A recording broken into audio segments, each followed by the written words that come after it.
Before we get to the exciting bit that we're all here for, doing our stretch and folds or our other ways of building gluten, we have to remember that we've got to put the rest of the ingredients in. So the first step is to add the starter to the dough that's been rested.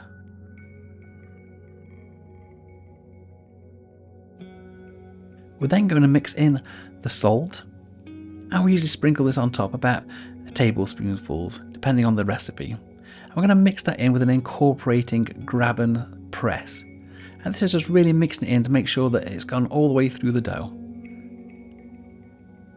And you can see that we're rotating the bowl here every few seconds just to make sure that we get every part of the dough. We're scraping from the bottom with our hand.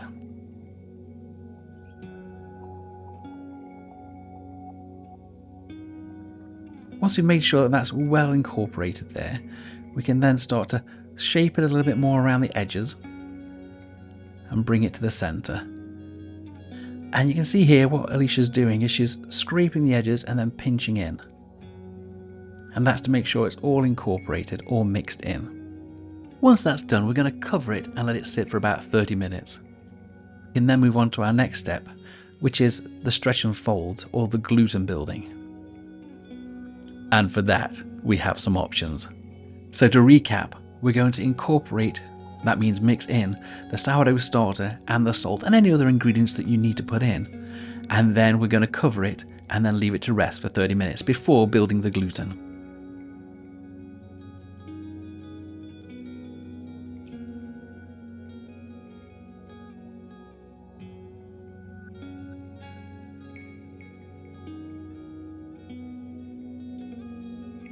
So what are the different types of gluten building, sometimes colloquially called stretch and folds, because of the first one, which of course is stretch and folds. You also have coil folds, the Rubar Method, kneading, and using a stand mixer.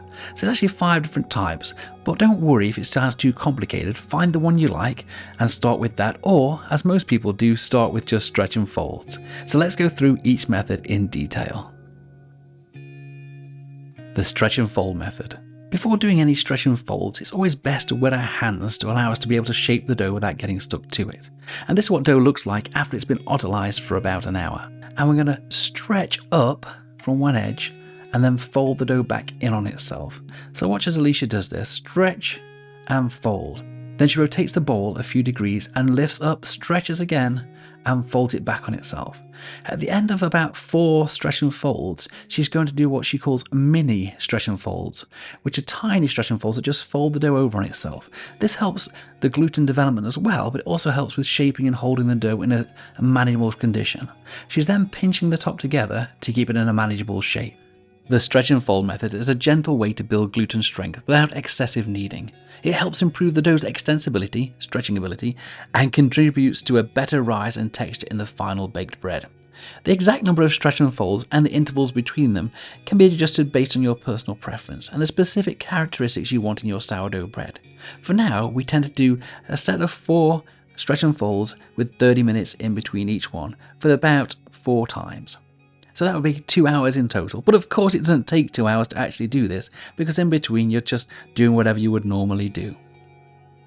And now we're going to look at a different way to do our stretch and fold, otherwise known as a coil fold. Here Alicia bounces the dough in her hands to stretch it underneath. She then places it down on top of itself in a C formation, a coil formation, to create a coil on the inside. Then she'll turn the bowl about 90 degrees and do the same again.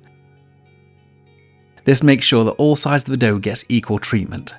When she feels the dough getting firm, she'll then start to shape the dough, as that's when it's telling you it's had enough gluten development. And again, as with other methods of stretch and fold, she'll leave this for 30 minutes and then do the same again.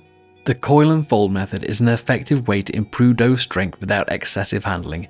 It helps create an organized gluten network and contributes to a better rise and texture in the final baked bread.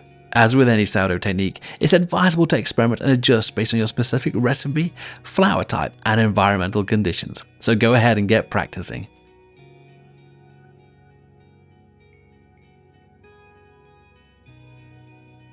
Next, we're going to talk about the Rubar method, and we're going to use a modified Rubar method. Sometimes the Rubar method can be described as a pinch and fold, but today we're going to do the more modern variation, which is an underneath lift with the hand to aerate the dough. At the same time, you rotate the bowl slightly so that you're getting all of the dough aerated at the same time, and you'll start to feel the tension build up quite quickly. Usually the rhubarb method is used over 5 minutes, or until you feel the tension building in the dough.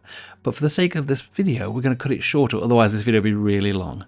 As with all things sourdough, your location, the temperature of the building you're in, and a few different variables will make a big difference in this technique. And so trying it out for yourself is important. As is also remembering that we're not going to do this once, we're going to do this numerous times. Usually we'll start with just 4 times with 30 minutes rest in between. And this method is great to use if you're using a really high hydration dough, meaning a dough that's really wet.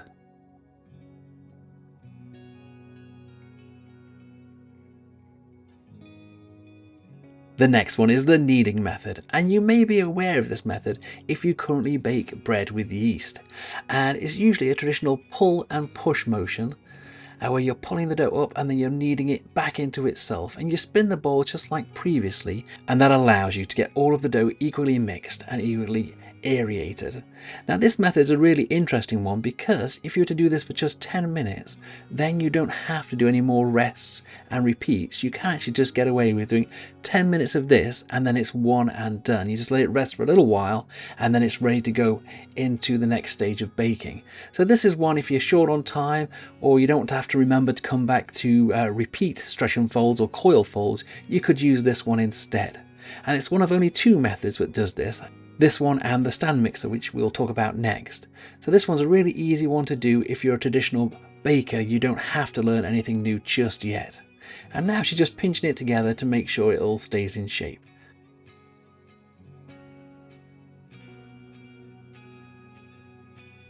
And the last one is the stand mixing one.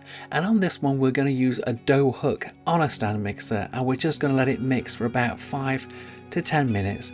And then that is also a one and done.